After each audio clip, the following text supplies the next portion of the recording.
नमस्कार। अंतर्राष्ट्रीय खबरों के हमारे इस बुलेटिन में आपका स्वागत है। मैं हूं चंद्रशेखर जोशी। इस बुलेटिन में हम आपको रूबरू करवाते हैं दुनिया भर की हलचल से। तो आइए शुरुआत करते हैं और सबसे पहले आपको दिखाते हैं अंतर्राष्ट्रीय सुर्खियां।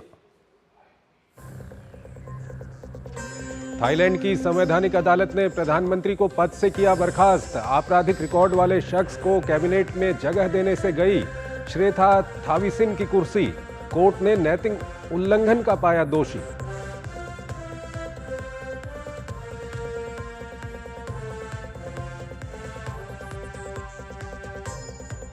संयुक्त राष्ट्र की एक टीम जल्द करेगी बांग्लादेश का दौरा। हिंसक विरोध प्रदर्शन के दौरान हुई हत्याओं की करेगी जांच। बड़े पैमाने पर हिंदू समुदाय को भी बनाया गया निशाना। शेख हसीना ने मुजीबुर रहमान के शहीदी दिवस पर छुट्टी रद्द करने पर जताया कड़ा ऐतराज।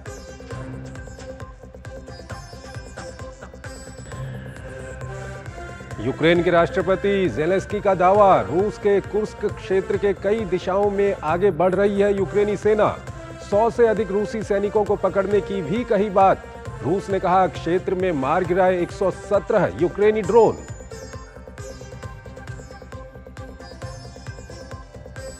सेना के प्रतिनिधि की मौजूदगी के बिना स्विट्जरलैंड में सूडान संघर्ष विराम वार्ता शुरू। 10 दिनों तक चलेगी वार्ता। शिखर सम्मेलन में अमेरिका निभा रहा है अहम भूमिका। सेना ने बैठक में यूएई की मौजूदगी पर जताया ऐतराज।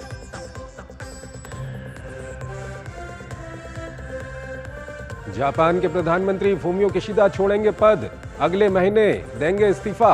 एलडीपी पार्टी के अध्यक्ष का चुनाव लड़ने से किया इनकार। आमतौर पर पार्टी का अध्यक्ष ही होता है प्रधानमंत्री।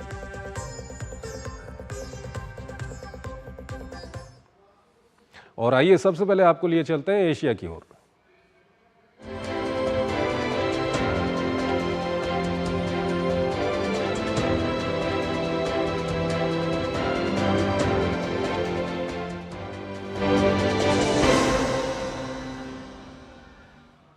मंगलवार को अंतरिम सरकार के मुखिया ने अपने ही देश में बेगाने बना दिए हिंदू समुदाय के एक प्रतिनिधिमंडल से मुलाकात की। हम बात कर रहे हैं बांग्लादेश की।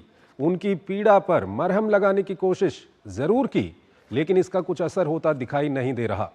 इस सब के बीच बांग्लादेश में हिंदुओं पर हो रहे हमले को लेकर भारत में भारी आक्रोश देखा जा रहा है।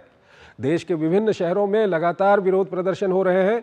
संयुक्त राष्ट्र की एक टीम भी बांग्लादेश का दौरा करने वाली है। बांग्लादेश में पिछले कुछ दिनों से जो घटनाएं हो रही हैं वो दिल दहला देने वाली हैं। शेख हसीना के नेतृत्व वाली सरकार के पतन के बाद से दंगाइयों के हौसले बुलंद हैं। हिंदू समुदाय के लोगों को लगातार निशाना बनाया जा रहा है। हिंदू समुदाय को हत्या, बलात्कार, लूटपाट और आगजनी जैसी घटनाओं का सामना करना पड़ रहा है। हालांकि मंगलवार को अंतरिम सरकार के मुखिया ने अपने ही देश में बेगाने बना दिए गए हिंदू समुदाय के एक प्रतिनिधि मंडल से मुलाकात कर उनकी पीड़ा पर मरहम लगाने की कोशिश जरूर की, लेकिन इसका कुछ असर होता दिखाई नहीं दे रहा है। उसी शाम उत्तर पश्चिम बंगाल में हिंदुओं पर फिर हमला किया गया। मीडिया रिपोर्ट्स के मुताबिक ठाकुर गांव सदर उप जिला के अच्छा यूनियन के फराबाड़ी मंदिरपाड़ा गांव में एक हिंदू परिवार के घर को आग के हवाले कर दिया गया। सिर्फ हिंदू ही नहीं बल्कि वो लोग भी दंगाइयों के निशाने पर हैं जो अल्पसंख्यकों की सुरक्षा की वकालत करते हैं। तुरीन अफरोज पेशे से वकील हैं। उन्होंने अपने साथ हुई बर्बरता की जो कहानी सुनाई वो दिल दहला देने वाली है। उन्होंने आके बोला कि हाँ, हिजाब करना तो तेरे लिए ज़रूरी है, तभी चलो ऐसा हालत करते हैं कि अब हिजाब पहनना तेरे लिए ज़रूरी पड़ जाएगा। तो अब मेरा बाल यहाँ से पीछे से इधर से उधर से वो कैंची जो था मेरे घर पे मेरी कमरे में टेबल के ऊपर रखा हुआ, वो दवाई काटने के लिए मैं यूज़ करती हूँ, वहाँ पे रहते हैं। तो वो कैंची उठा के मेरा बाल काटा। बांग्लादेश में हिंदुओं पर हो रहे हमले को लेकर भारत में भारी आक्रोश देखा जा रहा है। देश के विभिन्न शहरों में लगातार विरोध प्रदर्शन हो रहे हैं। राजस्थान के कई शहरों में रैली निकालकर विरोध प्रदर्शन किया गया। बांग्लादेश के हिंदुओं के साथ एकजुटता दिखाते हुए तेलंगाना के अधिवक्ताओं ने उच्च न्यायालय के सामने विरोध प्रदर्शन किया। Bharat has given independence to Bangladesh as a donation. I want to send a message to the Islamists and fanatics who are perpetrating, executing the genocide against innocent Bangladeshi Hindus. 5 अगस्त को बांग्लादेश में न सिर्फ सत्ता परिवर्तन हुआ बल्कि इस उथल पुथल के सहारे इतिहास को नए तरीके से लिखने की कोशिश भी की जा रही है। अंतरिम सरकार ने 15 अगस्त को होने वाली छुट्टी को भी खत्म कर दी है। बांग्लादेश में 15 अगस्त को राष्ट्रीय शोक दिवस के तौर पर मनाया जाता रहा है। इसी दिन बांग्लादेश के राष्ट्रपिता कहे जाने वाले शेख हसीना के पिता मुजीबुर रहमान की हत्या कर दी गई थी। शेख हसीना ने राष्ट्रीय शोक दिवस खत्म किए जाने के फैसले का कड़ा विरोध किया है। अपने बेटे के माध्यम से जारी एक बयान में शेख हसीना ने हाल में हुई बर्बरता और हत्याओं के लिए न्याय की मांग करते हुए देशवासियों से पूरी श्रद्धा और गरिमा के साथ शोक दिवस मनाने का आग्रह किया है। साथ ही उन्होंने विरोध प्रदर्शनों के दौरान बंगबंधु के आवास को जलाने पर भी गहरा दुख व्यक्त किया है। इस बीच शेख हसीना की मुश्किलें कम होने का नाम नहीं ले रही हैं। इस साल 15 जुलाई से 5 अगस्त के बीच मानवता के खिलाफ अपराध और नरसंहार के आरोप में पूर्व प्रधानमंत्री शेख हसीना और 8 अन्य के खिलाफ अंतर्राष्ट्रीय अपराध न्यायाधिकरण में मामला दर्ज कराया गया है। इससे पहले मंगलवार को विरोध प्रदर्शनों के दौरान एक दुकानदार की मौत को लेकर दर्ज हत्या के मामले में शेख हसीना को आरोपी बनाया गया था। अगली खबर थाईलैंड से है। थाईलैंड में एक बड़े घटनाक्रम में देश की संवैधानिक अदालत ने प्रधानमंत्री श्रेथा थाविसिन को पद से हटा दिया है। कोर्ट का कहना है कि उन्होंने जानबूझकर आपराधिक रिकॉर्ड वाले नेता पिचित चुएनबान को कैबिनेट में शामिल किया। फू थाई पार्टी के नेतृत्व वाला सत्ताधारी गठबंधन अब प्रधानमंत्री पद के लिए नए नाम पेश करेगा। गुरुवार को होने वाली बैठक में फू थाई पार्टी नए प्रधानमंत्री के नाम पर मुहर लगाएगी।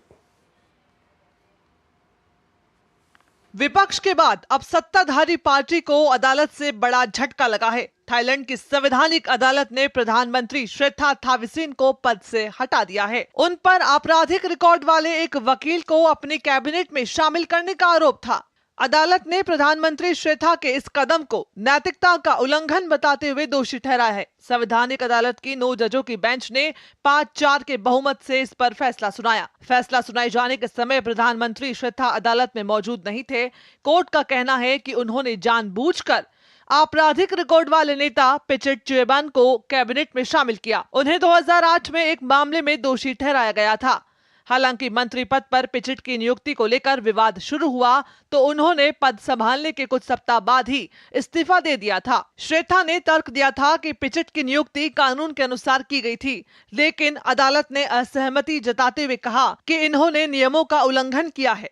सेना से करीबी संबंध रखने वाले दर्जनों सीनेटरों ने मई में पूर्व संपत्ति व्यवसायी और प्रधानमंत्री श्रेथा के खिलाफ मुकदमा दायर किया था। उनके इस कदम से नैतिक मानकों का घोर उल्लंघन हुआ है, जो कि संविधान के अनुच्छेद 160 के अनुसार निषिद्ध है। कोर्ट ने अपने आदेश में थाईलैंड सरकार के मंत्रिमंडल को भी भंग कर दिया है। अब इसके बाद नए सिरे से प्रधानमंत्री को नियुक्त किया जाएगा। प्रधानमंत्री श्रेथा ने अदालत के फैसले को स्वीकार करते हुए कहा कि उन्होंने अपने कर्तव्यों को ईमानदारी से निभाया और अपना सर्वश्रेष्ठ देने की कोशिश की। मैं इस तथ्य से दुखी हूँ कि मुझे नैतिकता के बिना एक प्रधानमंत्री के रूप में देखा जाता है। मैं ऐसा नहीं हूँ। फिर भी अदालत का जो फैसला है उसे स्वीकार करता हूँ। फू थाई पार्टी के नेतृत्व वाला सत्ताधारी गठबंधन अब प्रधानमंत्री पद के लिए नए नाम पेश करेगा। गुरुवार को होने वाली बैठक में फू थाई पार्टी नए प्रधानमंत्री के नाम पर मुहर लगाएगी। नए प्रधानमंत्री के चयन के लिए शुक्रवार को संसद के सत्र को बुलाया गया है। हालांकि अदालत ने नए प्रधानमंत्री के चयन के लिए कोई समय सीमा तय नहीं की है। नए नाम की घोषणा के लिए थाईलैंड की 500 सदस्यों वाली संसद में वोटिंग की जाएगी। प्रधानमंत्री श्रेथा सिर्फ एक ही साल सत्ता में रह पाए। वे 22 अगस्त 2023 को थाईलैंड के प्रधानमंत्री बने थे। संवैधानिक कोर्ट ने इससे पहले भी फू थाई पार्टी के 3 प्रधानमंत्रियों को पद से हटाया है। इससे पहले पिछले हफ्ते संवैधानिक कोर्ट ने मुख्य विपक्षी मूव फॉरवर्ड पार्टी को बर्खास्त कर दिया था। साथ ही इसके सभी नेताओं पर 10 साल तक के लिए बैन लगा दिया था। मूव फॉरवर्ड पार्टी ने पिछले साल हुए चुनावों में सबसे अधिक सीटें जीती थी। अगली खबर की ओर आपके लिए चलते हैं। जापान के प्रधानमंत्री फुमियो किशिदा ने अगले महीने सत्ताधारी एलडीपी लिबरल डेमोक्रेटिक पार्टी के अध्यक्ष पद का चुनाव नहीं लड़ने की घोषणा की है। दरअसल किशिदा की लोकप्रियता में पिछले दिनों लगातार गिरावट देखी जा रही है। परंपरा के अनुसार पार्टी अध्यक्ष ही प्रधानमंत्री बनता है। ऐसे में किशिदा के ज्यादा दिनों तक प्रधानमंत्री बने रहने पर संशय पैदा हो गया है। जापान के प्रधानमंत्री फुमियो किशिदा ने अगले महीने सत्ताधारी एलडीपी यानी लिबरल डेमोक्रेटिक पार्टी के अध्यक्ष पद का चुनाव नहीं लड़ने की घोषणा की है। आमतौर पर पार्टी के अध्यक्ष ही प्रधानमंत्री होता है, यानी नया अध्यक्ष चुने जाने के बाद किशिदा अपने पद से इस्तीफा दे देंगे। वे एलडीपी के नए नेता चुने जाने तक प्रधानमंत्री बने रहेंगे। एलडीपी दशकों से लगातार सत्ता में है। किशिदा ने कहा कि ये निर्णय एलडीपी में बदलाव की पहली कड़ी है। मैं आगामी राष्ट्रपति चुनाव में भाग नहीं लूंगा।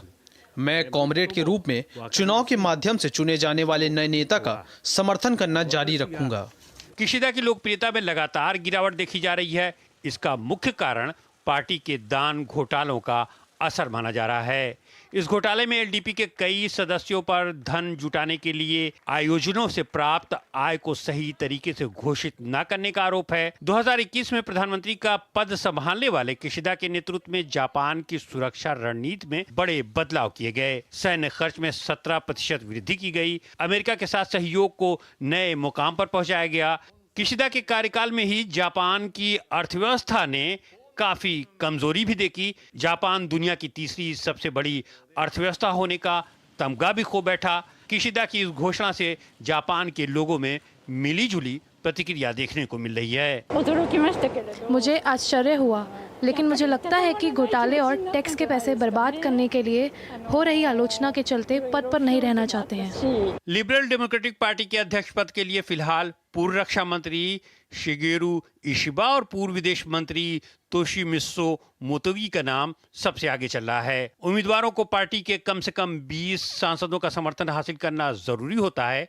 आइए देखते हैं कि एलडीपी के अध्यक्ष का चुनाव कैसे होता है। पार्टी के सांसदों और सदस्यों को एक वोट डालने होते हैं। इस समय देश की संसद यानी डाइट में एलडीपी के कुल 369 सांसद हैं। वहीं 2021 में पिछले चुनाव के दौरान पंजीकृत पार्टी सदस्यों की संख्या लगभग 1.13 मिलियन थी।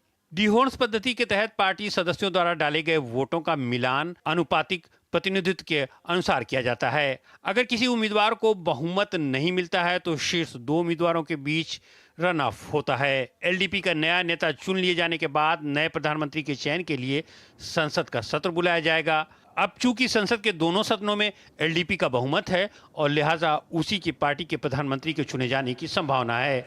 नए प्रधानमंत्री के नाम पर मोहर लगने के बाद अक्टूबर की शुरुआत में नए मंत्रिमंडल का गठन होगा। साथ ही एलडीपी के पदाधिकारियों में बड़े पैमाने पर फेरबदल किए जाने की उम्मीद भी जताई जा रही है। गाजा युद्ध विराम वार्ता गुरुवार को कतर की राजधानी दोहा में होने वाली है। वार्ता में इजराइल, कतर, अमेरिका और मिस्र के अधिकारी शामिल होंगे। वार्ता के बारे में जानकारी देने वाले एक अधिकारी ने समाचार एजेंसी को बताया कि मध्यस्थों को दोहा युद्ध विराम वार्ता के बाद हमास के साथ परामर्श करने की उम्मीद है। न्यूजीलैंड की एक चैरिटी ने अपने कैंडी वितरण करने के मामले में माफी मांगी है। न्यूजीलैंड में काम करने वाली संस्था ऑकलैंड सिटी मिशन ने बुधवार को अनानास स्वाद वाली कैंडीज वितरित की थीं, जिनमें घातक मात्रा में मेथाम्फेटामाइन मिला हुआ पाया गया। इस घटना के बाद ऑकलैंड सिटी मिशन ने माफी मांगी है। ऑकलैंड सिटी मिशन, जो न्यूजीलैंड में ज़रूरतमंद लोगों के बीच आवश्यक वस्तुओं के पार्सल दान करता है, इस घटना का पता तब चला जब कैंडी पाने वाले लोगों ने पुलिस से खराब स्वाद वाली कैंडीज के बारे में शिकायत की। फिलहाल इस मामले में पुलिस की जांच पड़ताल जारी है। इस मामले में ऑकलैंड पुलिस के डिटेक्टिव इंस्पेक्टर ग्लेन वॉल्डविन ने बताया कि कैंडी खाने वाले 3 लोगों ने इस मामले में शिकायत की है। एक छोटा सा ब्रेक लेते हैं यहां पर।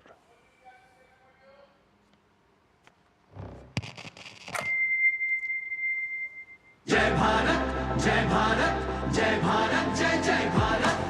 आसमान पे हम छाएंगे, जो करना है कर जाएंगे। रोक सको तो रोक के देखो, अब ना रोके जाएंगे।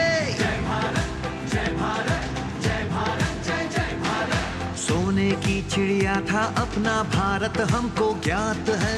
फिर ऐसे ही भारत का निर्माण करो तो बात है।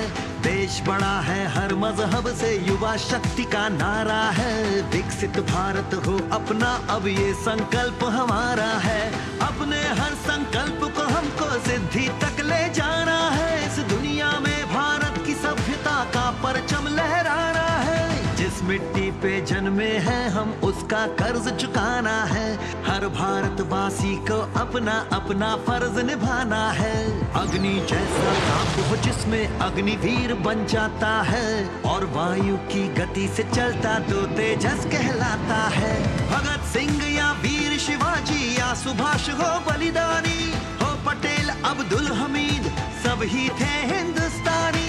मातृभूमि पर मिटने वाले एक नहीं कई लाख हैं। जय भारत जय भारत जय भारत जय जय भारत। फिर होगा भारत अखंड, तुम कदम बढ़ाओ नहीं रुको। सीमा पर जो आंख दिखाए, आंख दिखाकर बात करो। साहस तेरा हो अपार, ऊंची परवास हिमालय से। गर्जन भारत माँ का हो जो शंख बजे देवालय से।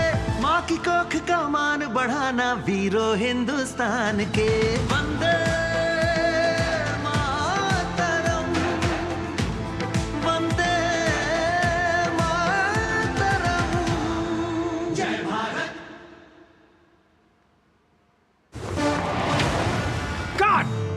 सुरक्षा की गारंटी हर चीज में जरूरी है, चाहे वो मुश्किल स्टंट हो या अच्छी फसल। इसलिए ले आइए IIL के ट्रैक्टर ब्रांड का शिनबार, जो देता है सुंडी और ट्रिप से सुरक्षा की गारंटी। भाई मैंने भी इस बार SIP करके म्यूचुअल फंड में पैसे डाले। तो मुझे ये जानना था कि KYC का चक्कर क्या है। म्यूचुअल फंड सही है .com या अपने म्यूचुअल फंड की वेबसाइट पे जाओ, पैन नंबर डालो और सिर्फ इतना देखो कि तुम्हारा KYC स्टेटस रजिस्टर्ड है या वैलिडेटेड। रजिस्टर्ड हो तो आधार और पैन कार्ड के साथ अपना KYC वैलिडेट करो, जरूरी है और ज्यादा वक्त भी नहीं लगता। और वैलिडेटेड हो तो सही है। सही है। म्यूचुअल फंड निवेश बाजार जोखिमों के अधीन है। योजना से जुड़े सभी दस्तावेजों को ध्यान से पढ़ें। देखा सवेरे तो पढ़ रहा से कति नॉन स्टॉप। इनकी तो बातें चले जा से कति नॉन स्टॉप।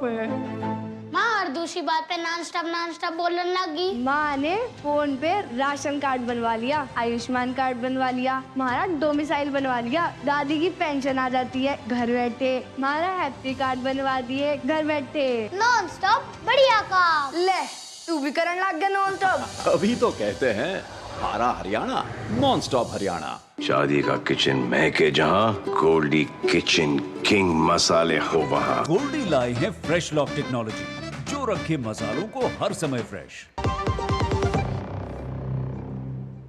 स्वागत है आपका ब्रेक के बाद, और आइए अब आपको लिए चलते हैं यूरोप की ओर।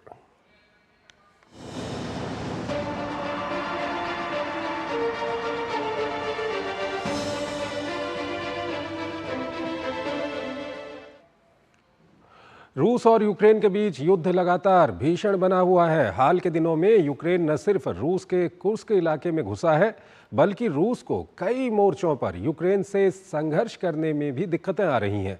यूक्रेन का कहना है कि वो अपने सीमावर्ती क्षेत्रों की सुरक्षा के लिए रूस के कुर्स्क क्षेत्र में एक सुरक्षा क्षेत्र बना रहा है। ज़ेलेंस्की ने कुर्स्क क्षेत्र की सुरक्षा और मानवीय स्थिति को लेकर बैठक भी की है। रूस के कुर्स्क क्षेत्र में यूक्रेनी सैनिकों को घुसे हुए 9 दिन हो गए हैं। रूसी सेना न सिर्फ उन्हें पीछे धकेलने में संघर्ष कर रही है, बल्कि आगे बढ़ने से रोकने में भी असमर्थ दिखाई दे रही है। यूक्रेनी सेना ने रूस के सीमावर्ती शहर सुज्जा पर पूरी तरह से नियंत्रण कर लेने का दावा किया है, जबकि यूक्रेन के राष्ट्रपति व्लोदिमीर ज़ेलेंस्की ने दावा किया है कि यूक्रेनी बुधवार का दिन शुरू होने के बाद 1 से 2 किलोमीटर अंदर घुसने के बाद कुर्स्क की अलग अलग दिशाओं में आगे बढ़ रही हैं। उन्होंने कहा कि अगर जरूरत पड़ी तो क्षेत्र में सैन्य कमांडेंट कार्यालय स्थापित करने पर विचार किया जाएगा। यूक्रेन का कहना है कि वह अपने सीमावर्ती क्षेत्रों की सुरक्षा के लिए रूस के कुर्स्क क्षेत्र में एक सुरक्षा क्षेत्र बनाना चाह रहा है। ज़ेलेंस्की ने कुर्स्क क्षेत्र की सुरक्षा और मानवीय स्थिति को लेकर बैठक भी की। आज की शुरुआत से सैनिक विभिन्न दिशाओं में 1 से 2 किलोमीटर आगे बढ़े हैं। हमने आज 100 से अधिक रूसी सैनिकों को बंदी भी बना लिया है। इस बीच यूक्रेन का कहना है कि उसकी सेना कुर्स्क क्षेत्र से नागरिकों को रूस और यूक्रेन में निकालने की अनुमति देगी और अंतर्राष्ट्रीय मानवीय संगठनों को उस क्षेत्र में प्रवेश देगी जहां उसके सैनिकों ने एक बड़ा हमला किया है। उधर यूक्रेन के सरकारी टेलीविजन पर ऐसी तस्वीरें प्रसारित की जा रही हैं जिसमें यूक्रेनी सैनिकों को रूस के कुर्स्क क्षेत्र के सुद्जा शहर में एक आधिकारिक इमारत से रूसी ध्वज को उतारते हुए देखा जा सकता है। यूक्रेन ने 4 रूसी सैन्य हवाई अड्डों पर लंबी दूरी का ड्रोन हमला किया है। हालांकि इससे पहले रूस ने यूक्रेन के 117 ड्रोन को मार गिराने का दावा किया। इस बीच रूस ने कुर्स्क क्षेत्र में यूक्रेनी सैनिकों को रोकने की कोशिश में हमला कर रहे अपने लड़ाकू विमानों की तस्वीरें भी जारी की हैं। रूसी सांसद मारिया बुटीना ने पश्चिमी देशों पर यूक्रेनी घुसपैठ में शामिल होने का आरोप लगाया है। वहीं फिनलैंड और एस्टोनिया ने रूस के कुर्स्क क्षेत्र में यूक्रेनी सेना के हमले का समर्थन किया है। दोनों देशों ने कहा कि यूक्रेन को आत्मरक्षा का अधिकार है और यह स्पष्ट है कि वे कुर्स्क में अपना ऑपरेशन कर सकते हैं। इस बीच मॉस्को ने कहा कि कीव ने कुर्स्क क्षेत्र पर हमला करके रूस के साथ शांति वार्ता के मुद्दे को लंबे समय तक के लिए विराम लगा दिया है। कुर्स्क क्षेत्र में अपनी आतंकवादी कार्रवाइयों से यूक्रेन ने कम से कम शांति वार्ता की राह को लंबे समय के लिए रोक दिया है। मेरी राय में उन्होंने जानबूझकर ऐसा किया है। जून में रूसी राष्ट्रपति व्लादिमीर पुतिन ने कहा था कि यूक्रेन के साथ बातचीत तभी संभव हो सकती है जब कीव अपनी महत्वाकांक्षाओं को छोड़ दे और मॉस्को द्वारा दावा किए गए 4 प्रांतों से अपने सभी सैनिकों को वापस बुला ले। यूक्रेन रूस के इस प्रस्ताव को खारिज कर दिया था। कुर्स्क क्षेत्र में जवाबी कार्रवाई से बचने के लिए यूक्रेन कुर्स्क और सुमी क्षेत्रों के बीच रूस के साथ सीमा पर नए किलेबंदी के निर्माण में जुटा हुआ है। एक छोटा सा ब्रेक लेते हैं यहाँ पर। बात जब पीढ़ियों के लिए बनने वाले घर की हो तो जिम्मेदारी बड़ी हो जाती है। गैलेंट समझता है ये जिम्मेदारी। अब डबल एम रिब्स के साथ गैलेंट एडवांस TMT रीबार, निर्माण का रियल हीरो। माई भाई, मैंने भी इस बार SIP करके म्यूचुअल फंड में पैसे डाले। तो मुझे ये जानना था कि KYC का चक्कर क्या है?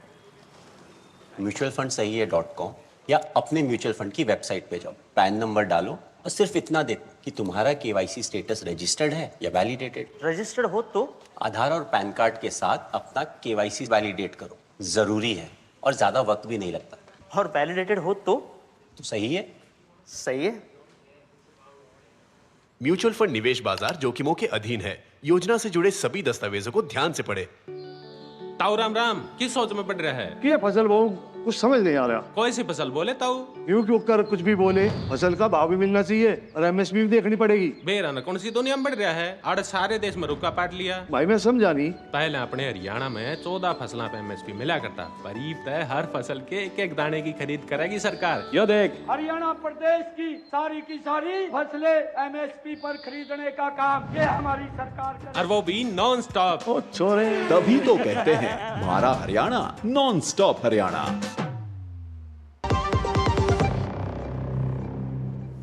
स्वागत है आपका ब्रेक के बाद और आइए अब आपको दिखाते हैं अफ्रीका नामा।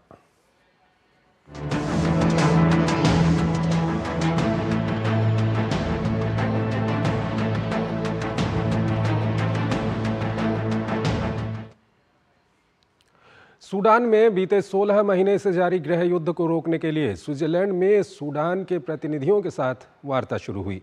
ये वार्ता 10 दिनों तक चल सकती है। वार्ता की मेज़बानी अमेरिका कर रहा है, जबकि सह मेज़बानी की भूमिका सऊदी अरब निभा रहा है।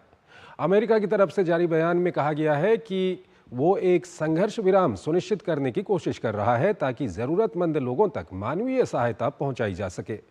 हालांकि सूडान की सेना का कोई प्रतिनिधिमंडल बैठक में हिस्सा नहीं ले रहा है। सेना ने बैठक में संयुक्त अरब अमीरात को शामिल किए जाने पर आपत्ति जताई है। सैन्य नेता बार बार UAE पर RSF का समर्थन करने का आरोप लगाते रहे हैं। अप्रैल 2023 से अफ्रीकी देश में सेना और अर्धसैनिक रैपिड सपोर्ट फोर्सेज के बीच सत्ता संघर्ष चल रहा है, जिससे बड़े पैमाने पर विस्थापन देखने को मिला है।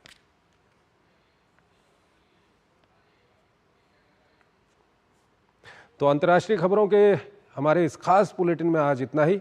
आप हमारी पूरी टीम को इजाज़त दीजिए। नमस्कार।